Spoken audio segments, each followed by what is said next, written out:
Ako si Jade Buhoy at narito ang mga nagbabagang balita. Nagbabala ang Food and Drug Administration o FDA sa publiko ukol sa pagbili at paggamit ng hindi rehistradong baby wipes dahil maaaring maghatid ng potensyal na panganib sa kalusugan. Dagdag ng FDA, kung hindi ito otorisadong produkto at hindi dumaan sa proseso ng abiso mula sa kanila, hindi sila nakasisiguro sa kalidad at kaligtasan na hatid nito sa mga mamimili. Ang paggamit nito ay maaaring humantong sa masamang reaksyon ng katawan tulad ng pangangati ng balat, anaphylactic shock at organ failure.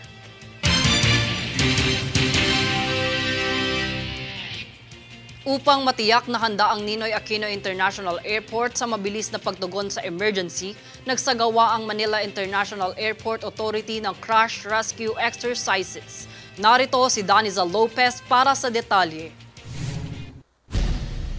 Isinagawa ng Manila International Airport Authority or MIAA ang kanilang regular na crash rescue exercises upang tiyakin na handa ang Ninoy Aquino International Airport o NAIA sa mga hindi inaasahang pangyayari na aksidente.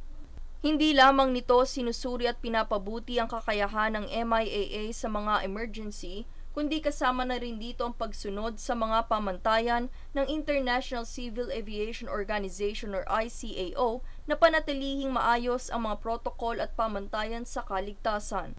Ang kopona naman ng MIAA Rescue and Firefighting Division ay mayroong mga bagong kagamitan at mahuhusay na tauhan na handang rumesponde sa mga emergency.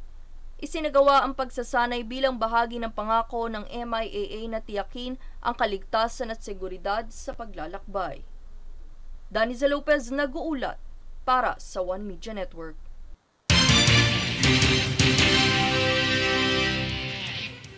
Sa pagdeklara ng Sangguniang Kabataan o SK at Metro Manila Local Government Units o LGU ng smoke and vape-free zones sa mga pasilidad na kabilang sa Adopt a Park program, pinuri ito ng Metropolitan Manila Development Authority o MMDA sa pakikipagtulungan na maitaguyod ang mas malusog at ligtas na kapaligiran para sa publiko.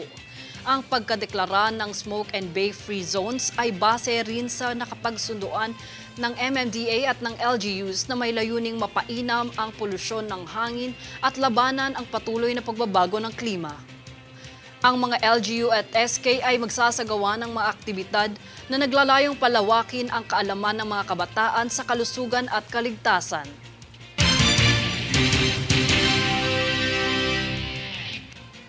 Kami ay patuloy na magdadala ng mga napapanahong balita.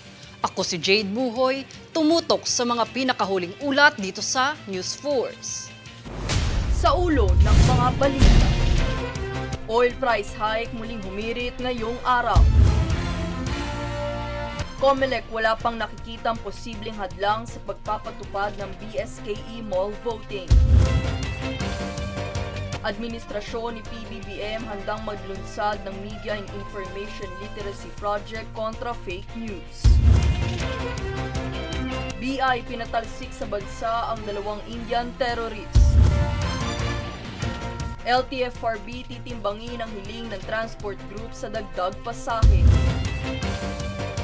Nadine Lustre itinanghal bilang Best Actress sa FAMAS Awards 2023.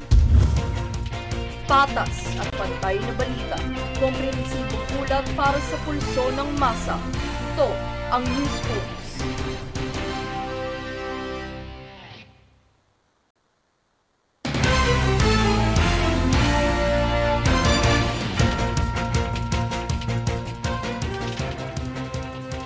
Ako si Jade Buhoy at narito ang mga nagbabagang balita.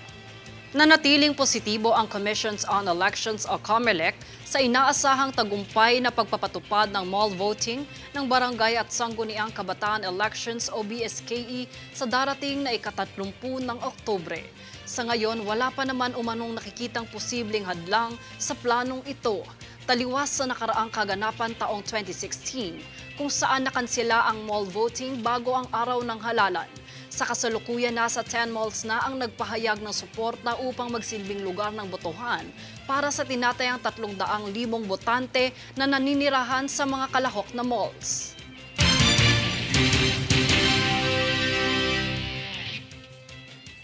Bukal naghandog ng libreng notaryo sa mga kandidato para sa nalalapit na barangay at sangguniang kabataan elections ngayong Oktubre.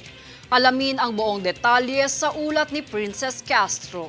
Nagkaloob ng libreng notaryo ang tanggapan ni Pangasinan 2nd District Board Member Attorney Heidi Pacheco para sa Certificate of Candidacy o COC ng mga nais kumandidato sa 2023 Barangay and Sangguniang Kabataan Elections o BSKE. Ilan sa mga handugan ng libreng notaryo ay ang bayan ng Urbistondo, Bugalon, Binmaley, Basista, Mangatarem, Aguilar, Lingayen at Labrador sa Pangasinan. Ang nasabing aktibidad ay nag-umpisa na ngayong araw na tatagal hanggang ika-25 ng Agosto. Samantala, ayon sa Commission on Elections o COMELEC, ang mga nabanggit na aktibidad ay hindi pa makokonsidera bilang paglabag sa Omnibus Election Code on Early Campaigning sapagkat hindi pa naman nag-uumpisa ang filing of COC. Dagdag paan niya, maaaring pagpapahayag lamang ito ng freedom of expression. Bagamat ito ay hindi naman labag sa batas, kalakip pa rin nito ang kontrobersya na isa itong expression of interest hinggil sa nalalapit na eleksyon. Princess Castro, nag-uulat para sa One Media Network. Nagpaalala sa publiko ang Department of Interior and Local Government o DILG ukol sa layunin ng Barangay Peace and Order Council o BPOC upang mapainam ang komunidad. Ayon sa ahensya, tungkulin at responsibilidad ng isang punong barangay ang pagpatupad ng nasabing konseho. Hinikayat ng DILG ang pagpapatupad ng BOC sa pamamagitan ng pagsasagawa ng regular na pagpupulong, training at iba pang capacity building activities sa barangay.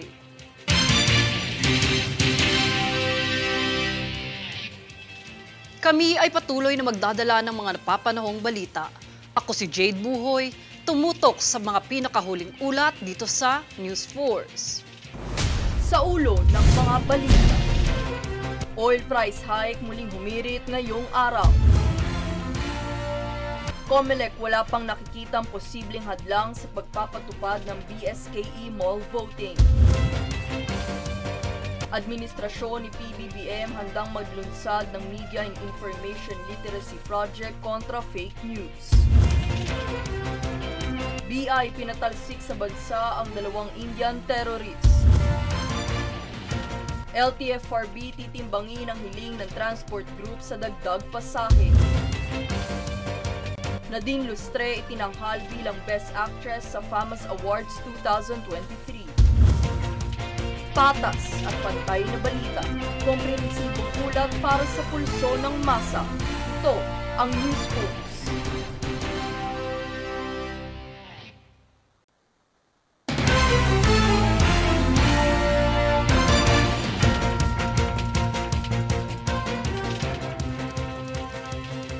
Ako si Jade Buhoy at narito ang mga nagbabagang balita. Matapos hilingin ng ilang transport groups ang dagdag na 2 piso sa pasahe ng mga jeepney, inilunsad ng Land Transportation Franchising and Regulatory Board o LTFRB ang pagsusuri rito. Ipinahayag ni LTFRB Chairperson Attorney Teofilo Guadis III na may iba't ibang mga salik na dapat isaalang-alang sa pagtaas ng pamasahe kung saan magkakaroon ng pulong upang suruiin itong mabuti. Ayon sa transport groups, ang pagtaas ng singil sa pamasahe ay nakabase sa pagtaas ng presyo ng petrolyo.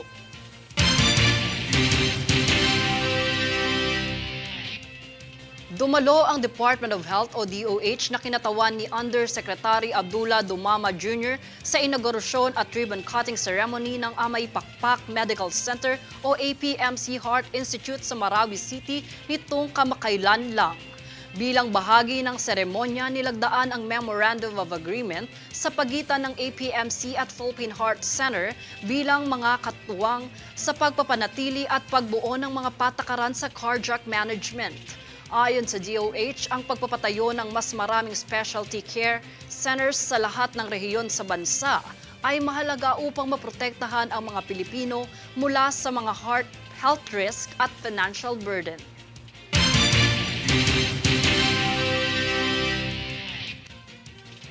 Muling humirit ng taas presyo sa mga produktong petrolyo ang ilang mga kumpanya ng langis ngayong araw. Mula sa kamakailang pagtaas nito, muli na naman itong tumaas ng piso hanggang higit sa 2 pisong taas presyo. Ang kada litro ng gasolina ay nagtaas ng piso at 90 sentimo, sa diesel ay piso at 50 sentimo kada litro, habang 2 piso 50 sentimo naman sa kada litro ng kerosene.